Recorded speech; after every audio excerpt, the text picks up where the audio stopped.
and encourage informed participation in our democracy.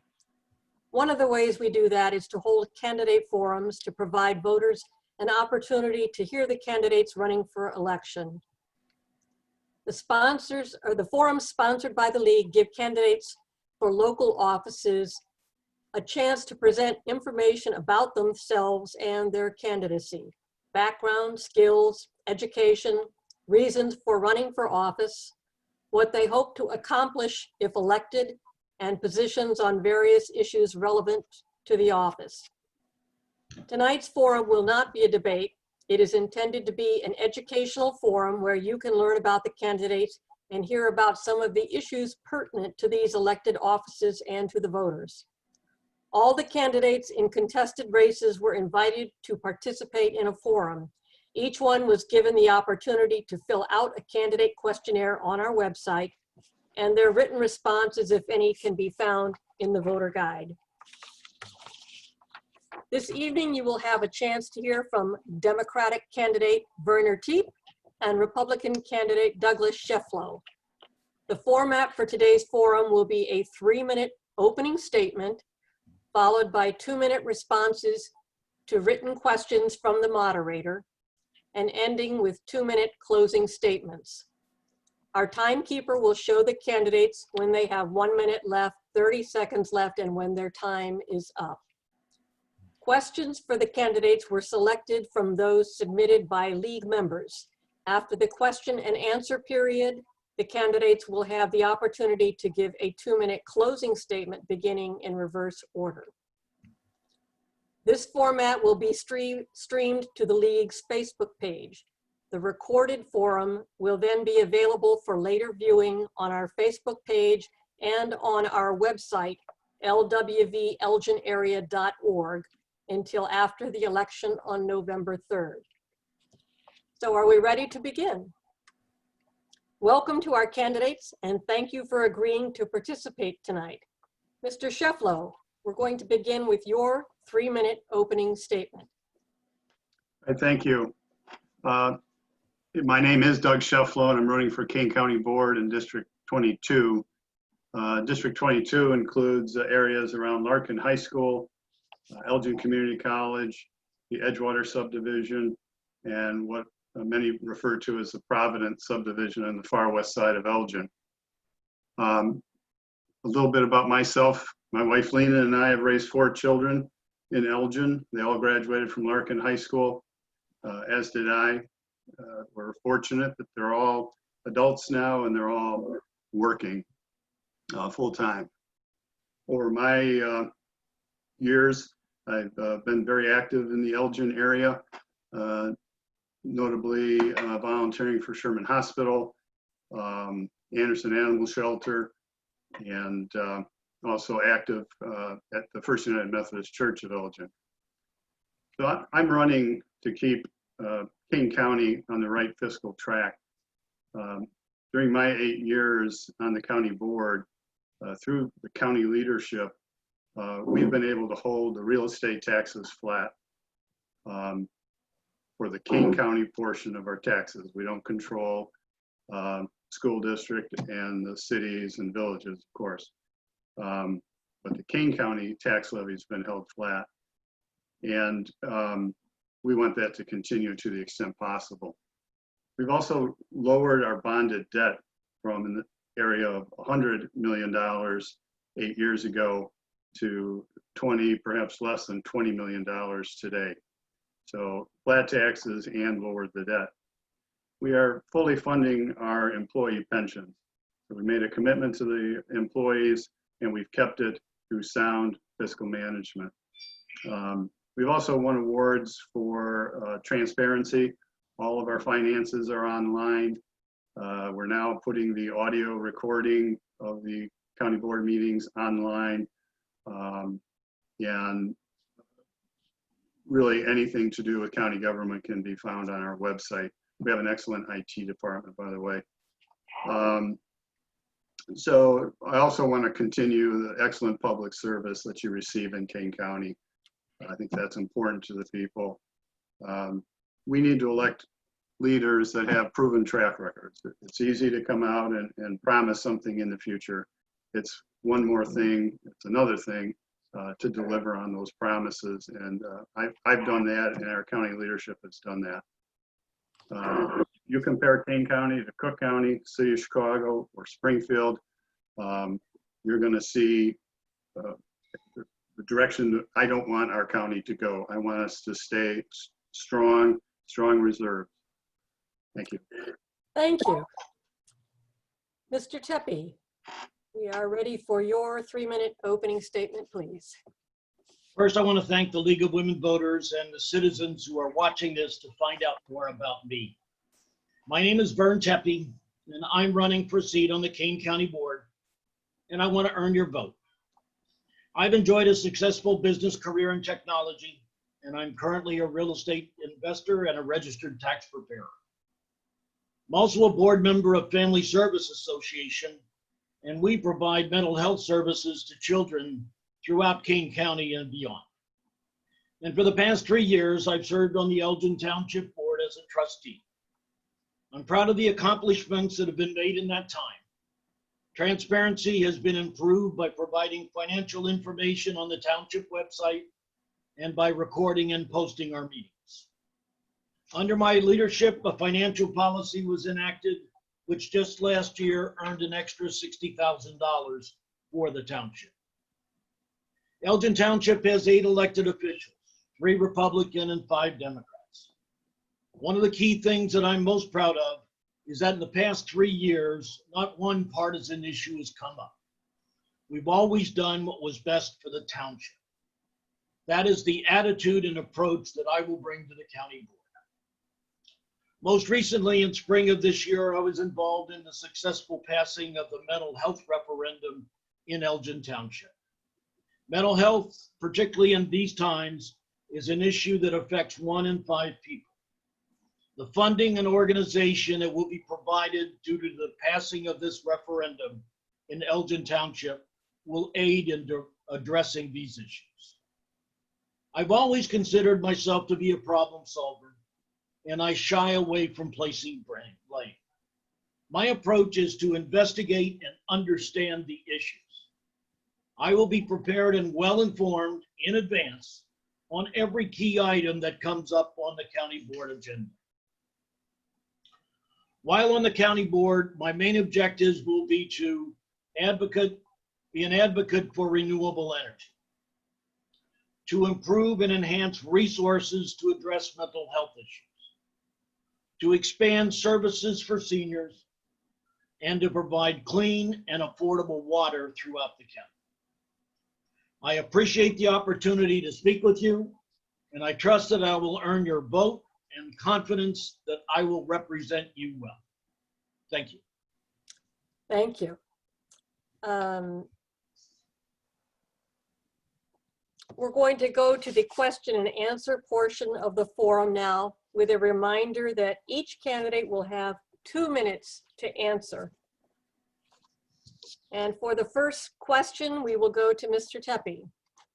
Why do you think you are the best candidate to represent your district on the Kane County Board and on the Forest Preserve District Board?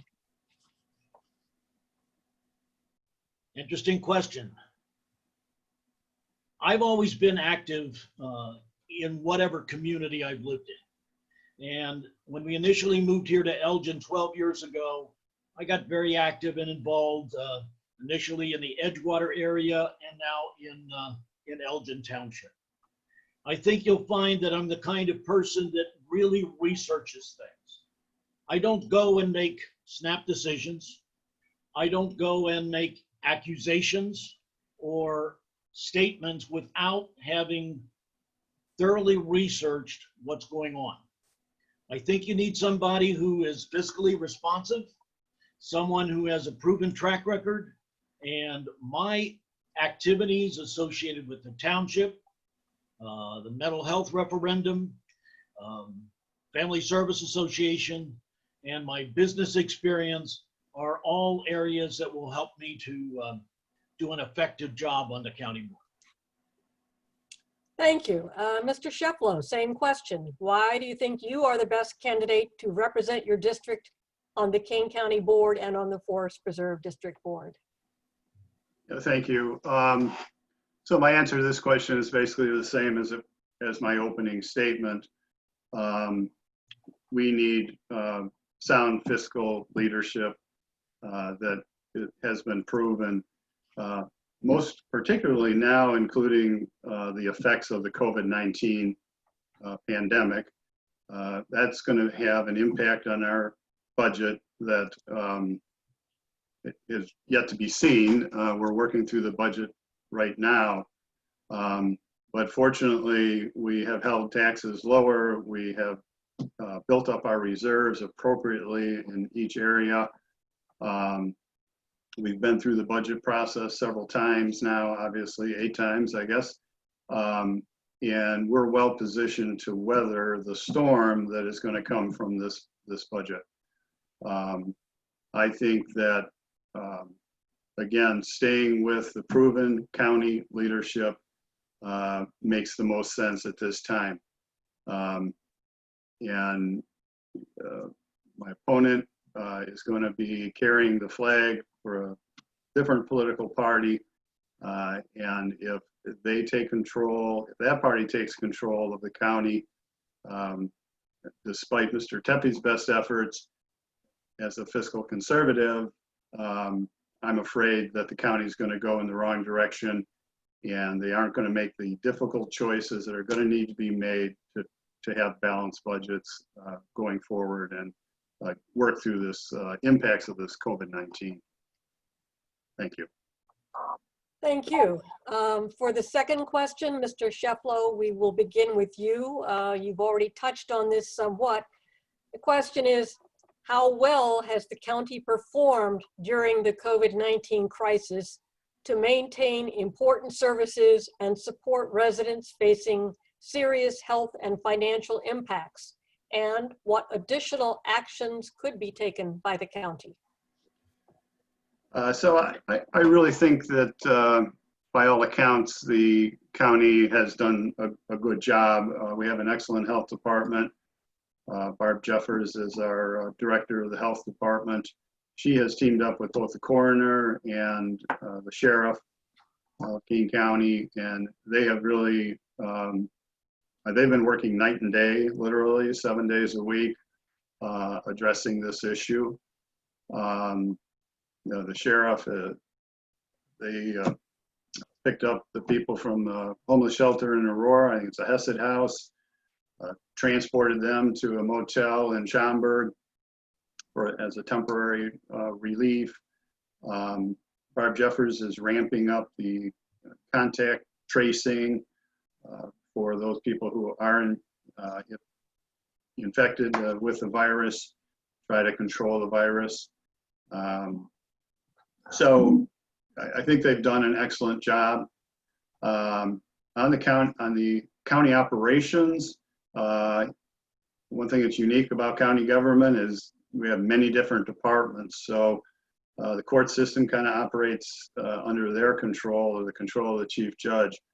The county clerk operates under the control of the county clerk.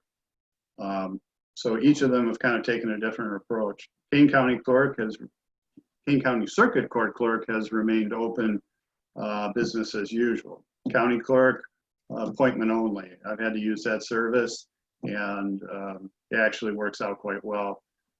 Other areas, like where the seniors file their exemptions and disabled real estate exemptions, they have remained closed, and they're requiring everyone to go by mail, internet, or obviously call them for the services.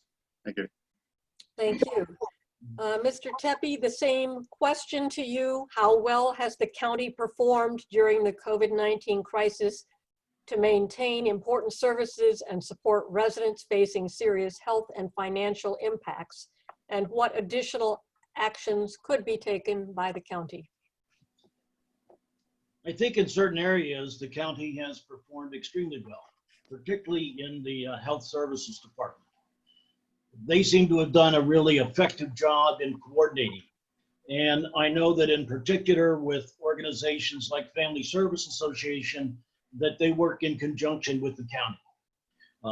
One of the things that we did when Ron Hain became sheriff was I arranged for Family Service Association to work with the sheriff's department, and we help them with mental issues. So we've actually been able to open up an office right in the sheriff's department in order to make that happen. I think there are a lot of additional things that the county could do. I think it's a shame that the initial allocation of the $93 million and the way that that will be managed, the funds for the COVID relief for the county, I think it's a shame that that was delayed by the appointment of a partisan committee that was meeting in secret. It's taken some time now for the rest of the county board to finally take over and get involved with that. But there are people in the county that are hurting. I know that my opponent and I have both been involved with food drives. And when we had a relatively large food drive recently in Elgin, we had as many people coming and asking for food as people that were donating. So the people in the county are hurting and they need services. They need mental health services. They need food. They need rent assistance. And the small businesses need help and approaches to keep their businesses afloat. And the delays associated with the county's board actions in making that happen have been quite disturbing to me. Okay, thank you. This next question will go first to you, Mr. Tepe. Again, COVID-related question. The additional costs related to the COVID-19 health crisis and COVID-related election costs have seriously impacted county finances. What needs to be done to keep the county on track? Well, one, and unfortunately I won't be on the board early enough to help with this, they've really got to work strong and hard on the budget right now. The budget will be enacted by the time the next board comes in. So the next board will be dealing with whatever budget has been accepted and approved, okay? So working on a budget where it's going to be a challenge to know how much income you're going to be getting from all of the various sources, because only a portion of the county's income comes from real estate taxes. Large part comes from sales tax, road tax, fees, businesses. It's really going to be a challenge, not only determining how much income is going to be there, but the funds that are going to have to be allocated to make it. We need to find a way to help not only the other organizations in the county with these relief funds, but also to make sure that the county remains afloat. And I think the budget, in order to accomplish that, is going to be a real challenge. I wish I was participating in it, but I won't be able to. Thank you. Mr. Scheflow, same question. The additional costs related to the COVID-19 health crisis and COVID-related election costs have seriously impacted county finances. What needs to be done to keep the county on track? Okay, so it's obviously going to be a budget challenge this year. There's no doubt about it. We have received the $93 million allocation from the state of Illinois that originated with the federal government. We are using, I think 40 million, 45 million, something in that neighborhood, to reimburse costs for the county department. So the health department's getting the lion's share, or maybe the largest share, the sheriff's department, but each department has their own costs, including the clerk. I think they've submitted requests for over $1 million. So that is definitely going to help. There may be more relief coming from the federal government. Of course, they're talking about a second stimulus that might include local governments. The clerk's office is in good shape, as I say. For example, there's a fund balance in the clerk's office that they set aside for election years. And so that's a source of money that could be tapped into if needed. I'm certain that they're going to have the PPP that's required, the sanitation procedures inside the election booth or the election locations. And they also are applying for grants and have received grants on an ongoing basis towards some of these election costs. But again, we're going to have to sharpen the pencil and adjust as the best we can. Mr. Tepe's right, our real estate taxes will probably hold, but sales tax and income tax will be reduced. Thank you. Thank you. Mr. Scheflow, this next question will go first to you. If you're elected, you will also serve on the Kane County Forest Preserve District.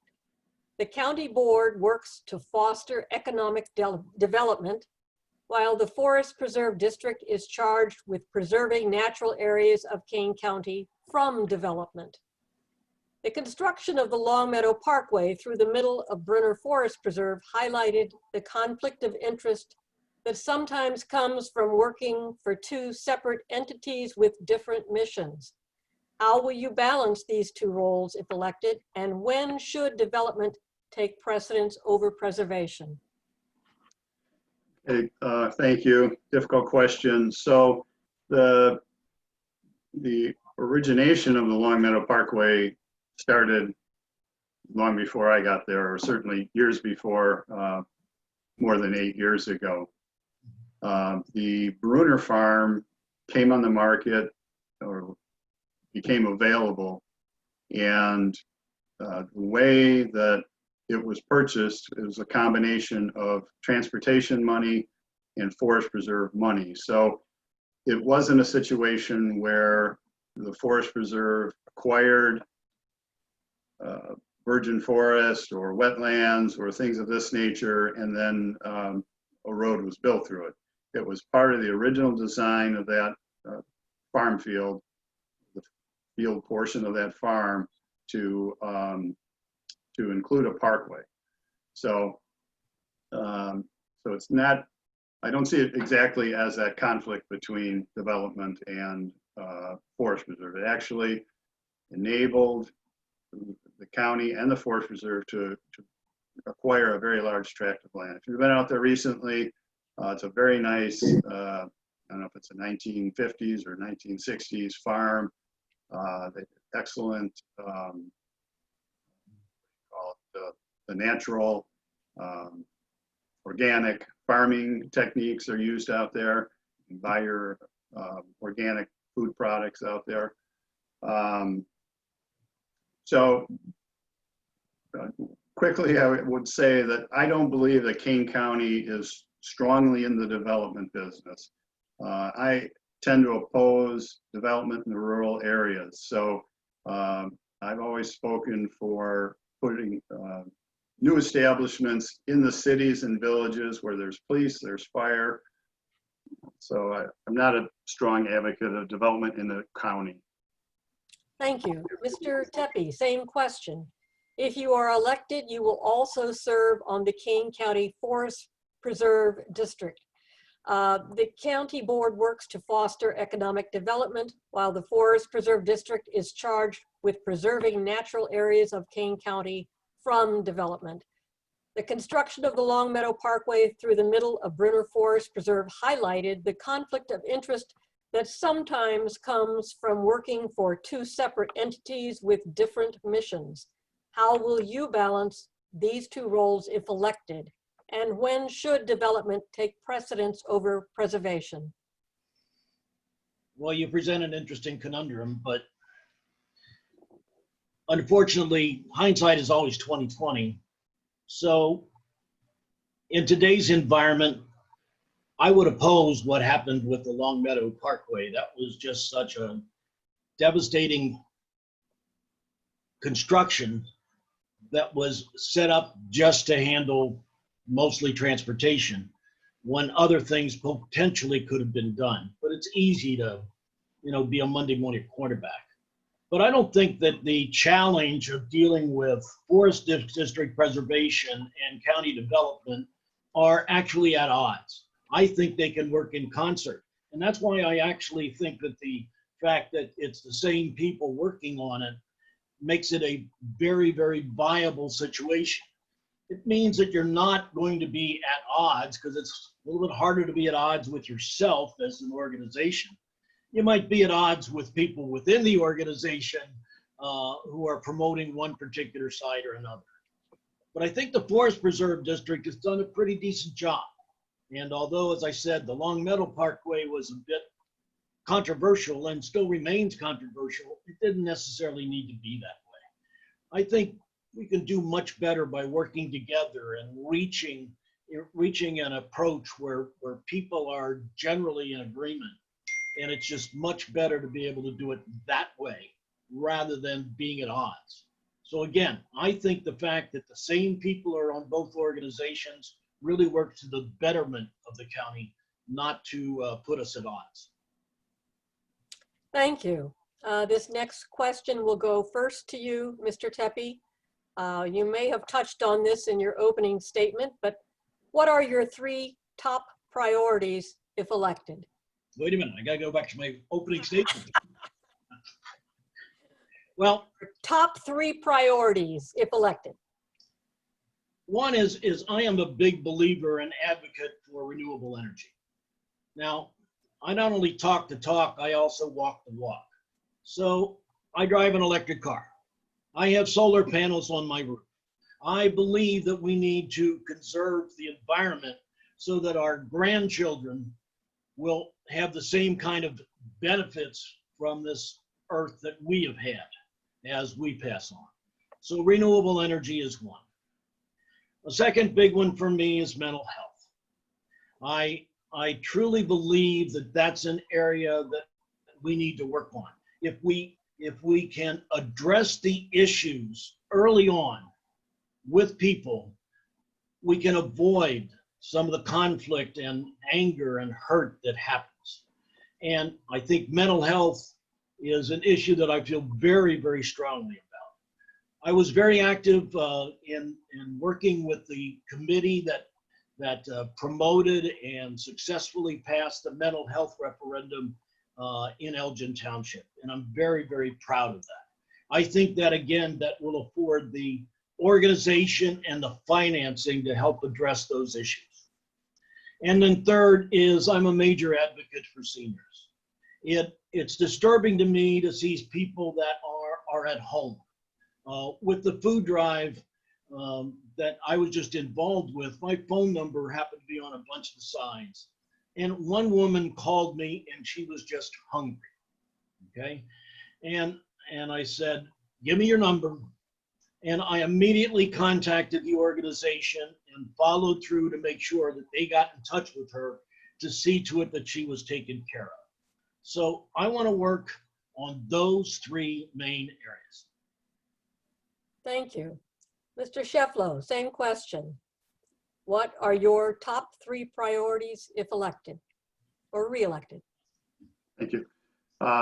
Yeah, my top priorities are the same as my opening statement. So I'm interested in holding the line on real estate taxes by Kane County. And I should add that when Kane County started freezing their taxes, other units of government followed suit. So,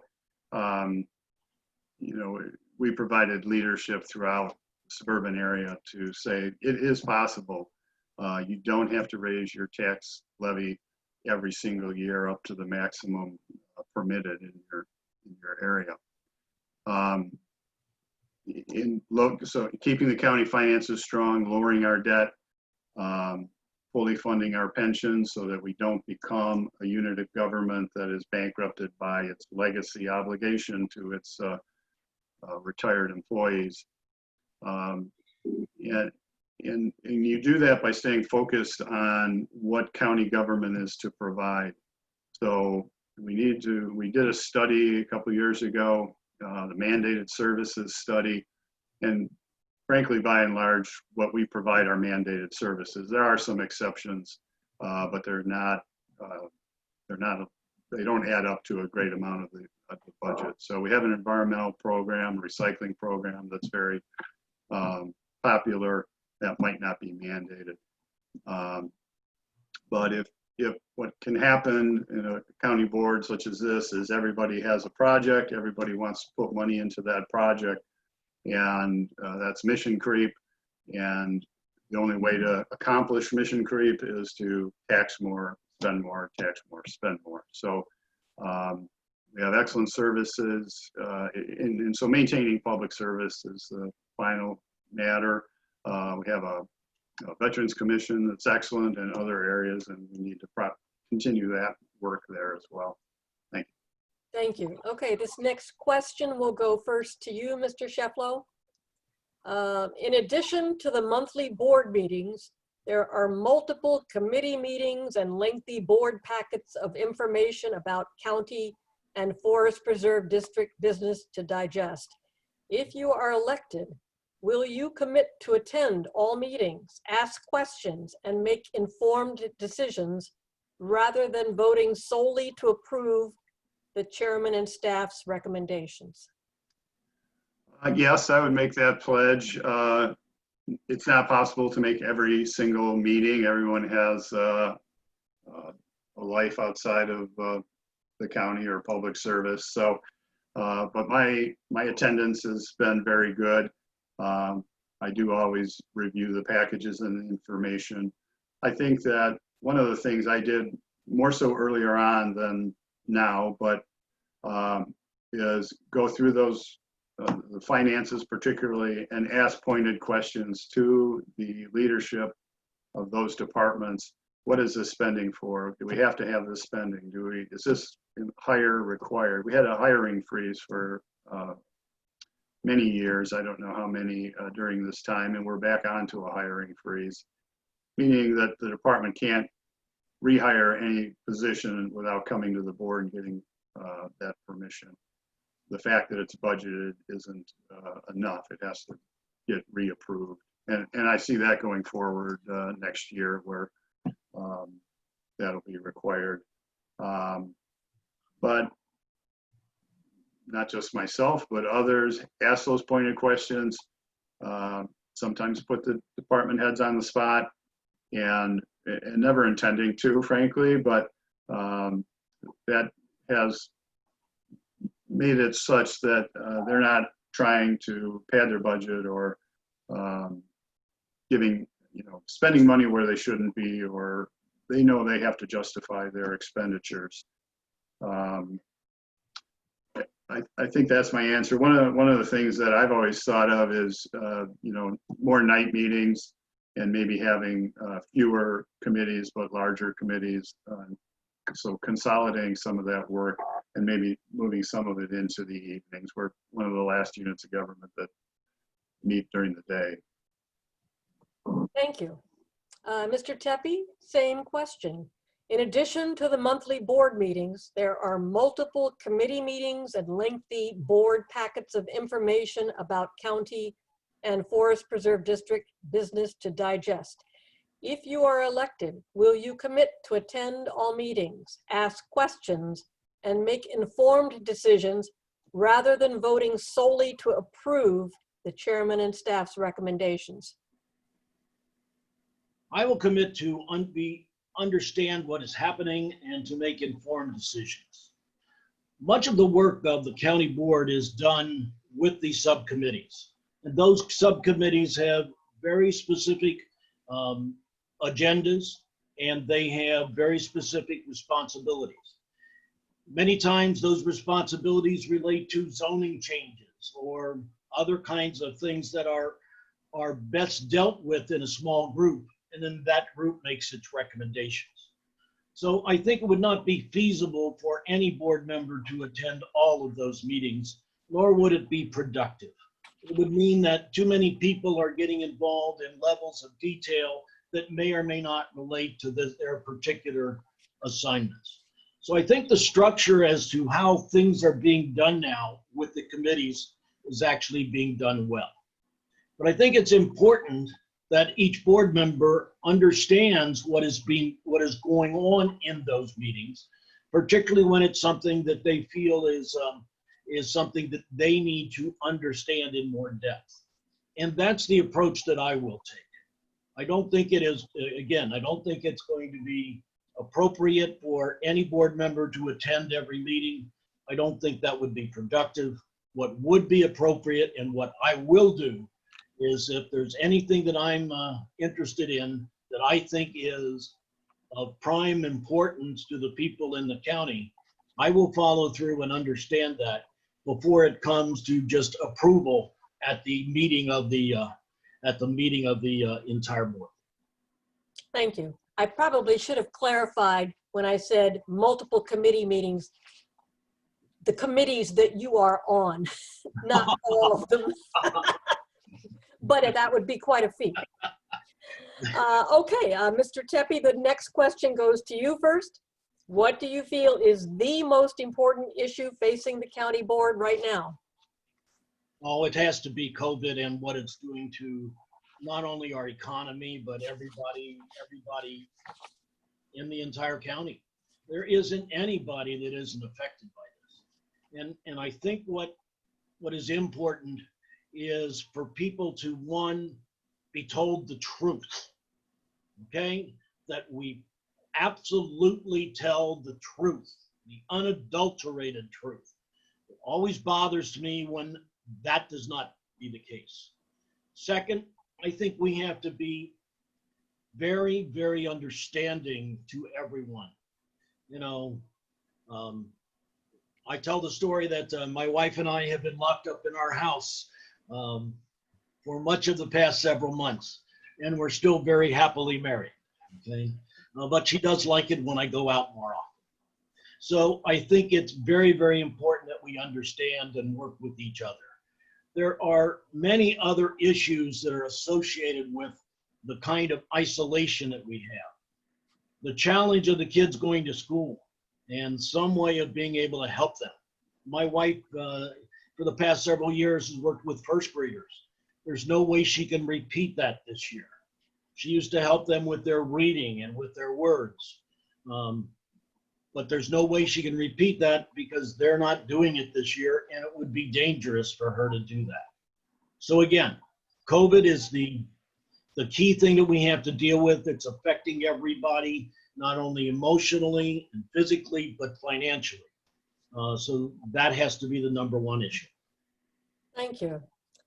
Mr. Scheflow, the same question. What do you feel is the most important issue facing the county board right now?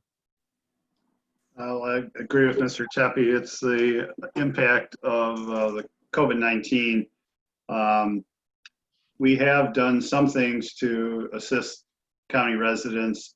We delayed the due date of the first installment of the real estate taxes, penalty-free.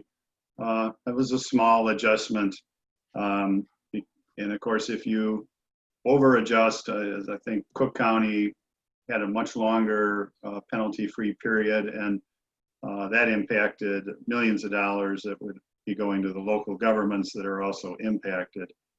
They're talking about delaying the tax sale this year. I don't know if that's going to be accomplished or not, but so if you haven't paid by October 20th, late October, that there'll be a delay in that tax sale, which will be a benefit to people.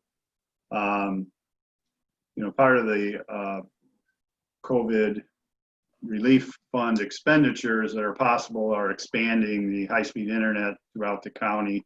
I'm hoping that we have some contingency funds left to boost the availability of the internet in the western parts of the county. That helps the stay-at-home worker and the school children and the like.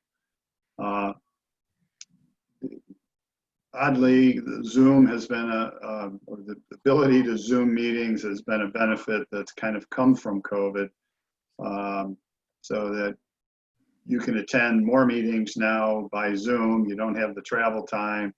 You know, the board members from Algonquin, it takes them 45 minutes to get down there, sometimes for a half-hour meeting. So I'm hoping that that will continue and the public can listen in.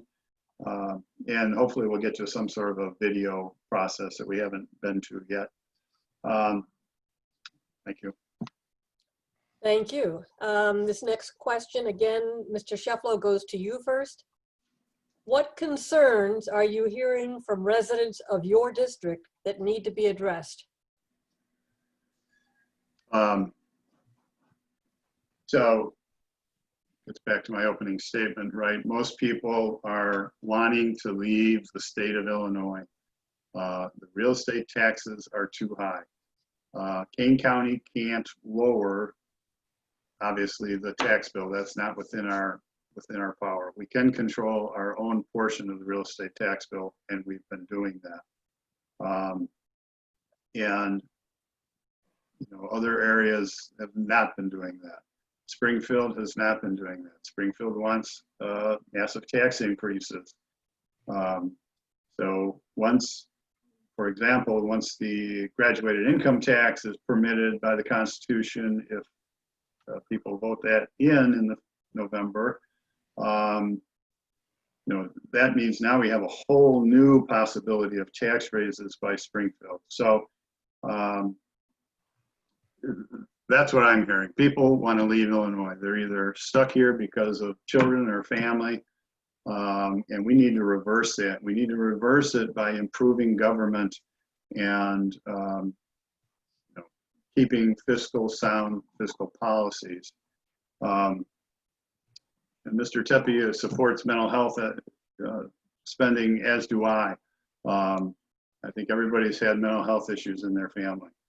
However, that is a job of Springfield, not a job of local government. And therefore, the problem is the mismanagement of the finances on the state level. So, that, and I guess public service, everybody, when they have an issue, whether it's with the county, whether it's zoning or taxes, these types of things, they want to have excellent public service. So stay focused on what you're required to do and do it well. Thank you. Mr. Tepe, what concerns are you hearing from residents of your district that need to be addressed? Well, I'm going to answer that based upon the concerns that I hear, not necessarily as it relates to county board. The key thing I hear from people, number one is they're afraid. They're afraid to go out. I've got friends that say, I'm on the endangered list of someone who's going to get infected, and I'm afraid to go out of my house. We have to find some way to help them deal with that so that they're not lonely, okay? Second, I think we have to deal with just some basic needs. People need food. People need relief on either their rent or their house payments. The number of people that are drastically affected by losing their job or having their income reduced, that are so close to being evicted just because of this particular COVID crisis is disturbing, really disturbing. So we need to address the people that are hungry and the people that are in need. And I want to disagree, and I want to say that mental health is something that needs to be dealt with as close to the source as possible. So when Elgin Township enacted the mental health referendum, it's meant to do that locally, so that organizations like the Ecker Center that deals with mental health with adults, Family Service Association that deals with it for children, the Crisis Center that deals with it for families that are in need, and the other local organizations, they're the ones that can deal with it because it's your neighbor, not some bureaucrat from Springfield that's going to help them. It's you that's going to help your neighbor, or you that's going to help your neighbors help other neighbors. And those are the kinds of things that I will try to deal with. Thank you. Okay, then this next question goes to you first, Mr. Tepe. Recently, there have been issues raised concerning the structure and functioning of the Kane County Board, the board chairman, and the county employees. What is your understanding of the role of the county board? Well, it's not so much the role of the county board as it is the role of the county board chairman. Unfortunately, there were some, I don't know if they're personal or partisan issues that came up where he overstepped his bounds, and it was certainly not a good situation. People have to deal with things in a way that doesn't make everything become a crisis. You have to deal with things in a way that helps people do their job, not make their job more difficult. So the more recent activities, it's the job of the county board under the guidance and leadership of the county board chairman to establish policy, not to micromanage people. And that was just a very disturbing situation that came up. Thank you. Mr. Scheflow, same question. There have been issues raised concerning the structure and functioning of the Kane County Board, the board chairman, and county employees. What is your understanding of the role of the county board? Okay, so the county board has the authority over the county, obviously, in the decision making. County government is extremely complex, as I mentioned before. We pass a budget for the county clerk, and the county clerk then operates that budget and can shift funds from personnel to equipment and back and forth. They're not obligated to spend the money solely in the fashion that the county budget authorizes, because they have their own election authority, or they're a countywide elected official. So it's a very complex process, I will say that. The cell phone's ringing. So this issue that you're raising, I think I've heard about it. For the last 8 years, the county board chairman met with his department heads. I think it was about 10 people. So they had weekly meetings, or maybe less frequently than that. And they all get together, they all discuss what they're working on and what's happening. So it's very, that in itself is a good way to manage the county. Now, 8 years later, apparently some people went back to the bylaws of the county and the ordinances and have discovered that the county board chair, although now being elected countywide, doesn't really have clear authority built into our ordinances. So I think it's a defect in our ordinance. It was never challenged on the past county chairman. So as Mr. Tepe says, maybe it's, I don't know if it's personal or if it was political, but we really need to create the proper structure that allows the county chairman to be in charge of the county departments. Thank you. Okay, this question goes first to you, Mr. Scheflow. Would you support reducing the size of the Kane County Board from 24 to 18 or even fewer to cut costs, and why or why not? Okay, I don't really have a final position on this.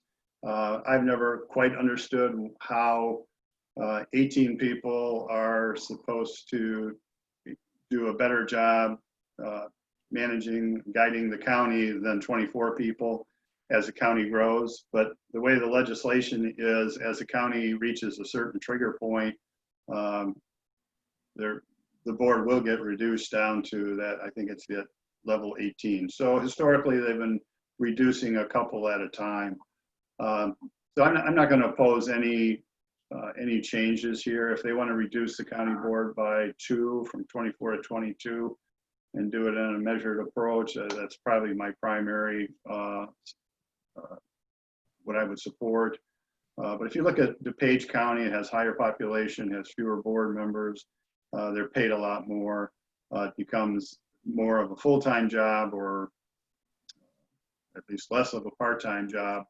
And I don't know how that benefits the individual. I think having smaller districts where you have someone to call, someone that can advocate for their local district, not just their local district, but at least have someone in that advocating for that district as well as other issues. I think that's a benefit. So I'm not convinced that reducing is a positive. The cost savings is really minimal. You know, the easier way to do cost savings is to hold the line on spending and additional employees and new cars and all of these things that that you can do with a sound fiscal management. Not necessarily the stipend, removing the stipend for the county board members. Thank you. Mr. Tepe. Mr. Tepe, same question. Would you support reducing the size of the Kane County Board from 24 to 18 or even fewer to cut costs, and why or why not? I don't think reducing the size of the county board would cut costs. Okay, I think if you reduce the size of the county board, you're going to increase the responsibility on those that are remaining, and you'll be forced to increase their compensation. So whether we go from 24 to 18 and give them a higher salary, I don't think that makes any difference. I think the key thing is that right now we have 24 districts, and when people are elected from that district, they represent the entire county as well as need to communicate with the people in their districts. So one of the key things that I do as a township trustee is that I make sure that the people that I know, the people that are signed up on my email list, are informed as to what's going on. And that's something that I will do. And I will hope to expand that so that I will have people on my email list and I will keep them informed on what's happening or the major things that are happening, not only in the Elgin area, but on the county side. Right now, I don't think people really know what resources are available to the county. The county is extremely complex. Just the forest preserve on its own manages thousands and thousands of acres of property that are available to people, and a lot of them don't know about it. So again, summarizing on the initial question, I don't think reducing the board would save any money whatsoever. Thank you. All right. You will be pleased to know we've reached the last question. It goes first to you, Mr. Tepe. You are running for the Kane County Board. How many county board meetings have you attended in the past year? Ooh. And how many Forest Preserve District meetings have you attended in the past year? Well, as a candidate, I have looked at the agendas, and in general, I take a look at the agendas, okay?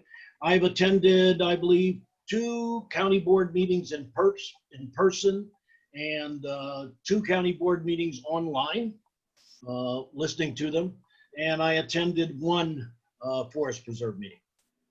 Thank you. Mr. Scheflow, as an incumbent, how many county board meetings have you missed? And how many Forest Preserve District meetings have you attended in the past year? Oh boy, I haven't kept those kind of records. I'm not sure I have missed any county board meetings. I have missed some Forest Preserve meetings. I don't know, 4 maybe out of the 12. So I'm not on the committees at the Forest Preserve. I tend to monitor the executive committee meetings. That's when the final decisions are made through the committee process. And generally there's little or no discussion at the Forest Preserve meetings themselves. I guess that's my answer. Okay. Thank you both for answering our questions. And at this time, we're going to move to the 2-minute closing statements. If there are any issues that didn't come up in the questions that you would like to address, now would be the time. or anything that you didn't have enough time to address perhaps. So beginning the 2-minute closing statements, this time we start with Mr. Tepe. My wife and I enjoy our life here in Kane County, and we're involved in local civic and volunteer activities.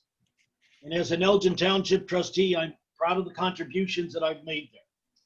A seat on the county board would afford me the opportunity to bring that same dedication and enthusiasm that I have to Kane County.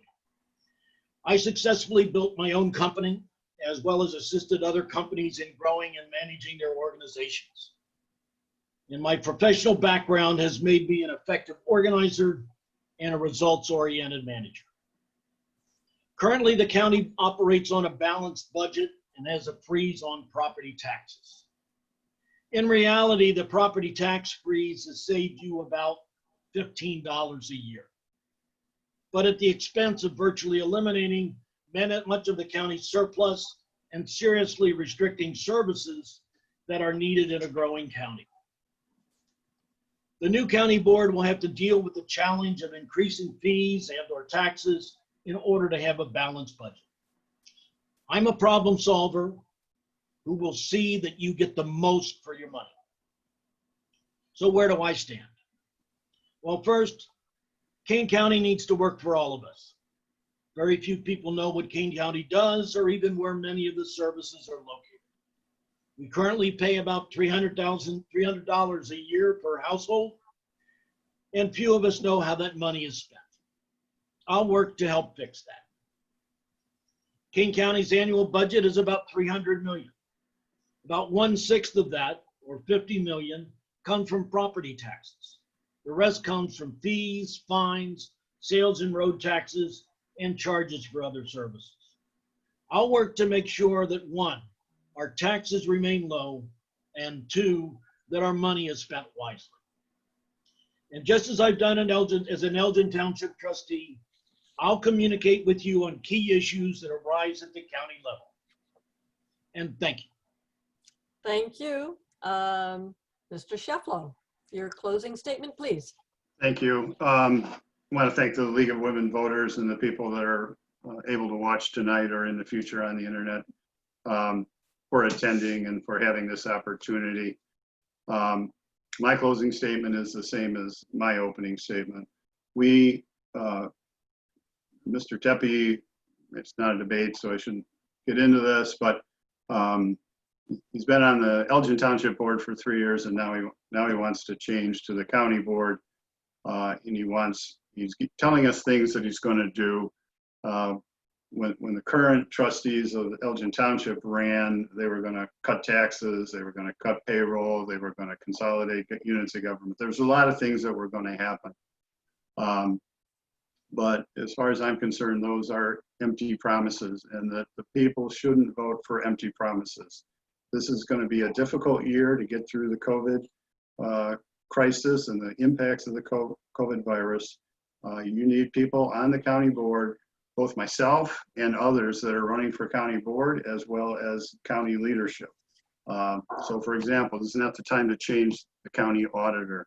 This is not the treasurer will be changing, but we need that same basic leadership structure there to get through the budget process and deal with the crisis that is going to be come from the COVID virus with proven track records for accomplishments. You can't have it both ways. You can't lower taxes and increase programs. As laudable as those programs are, whether it's seniors or solar or all these other programs, they're laudable, but somebody has to pay for them, and we need to keep our house in order so that we can focus on those services that we provide. Thank you. Thank you. And thank you both for participating in this candidate forum and giving the voters a chance to hear your views. For more information on these and other candidates, check the voter guide and our LWVEA website, lwvelginarea.org. That concludes tonight's candidate forum, and I want to thank Douglas Scheflow, and Vern Tepe for agreeing to participate in this candidate forum. And I want to thank the league members who worked to provide this virtual forum to the voters. This was our first virtual forum tonight. Thanks also to the voters who take the time to watch these forums and learn about the candidates in order to make an informed choice. For those watching, if you have applied for a vote by mail ballot, they will be mailed out beginning September 24th. Voting early in person at specified regular early voting sites begins on October 19th, and voting on election day at your regular polling place will be on November 3rd. If you plan to vote early, please note that different sites are open different hours and there may be changes this year due to the COVID-19 pandemic. You can check the Kane County Elections website for any updates. We hope that this candidate forum presented as a public service by the League of Women Voters has been helpful.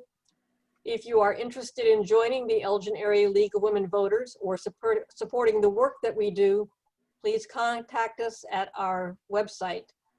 League membership is open to men as well as women, and we welcome anyone interested in issues, voter registration, and elections. Thank you and good night. Thank you. Good night. You can stay put for just a moment.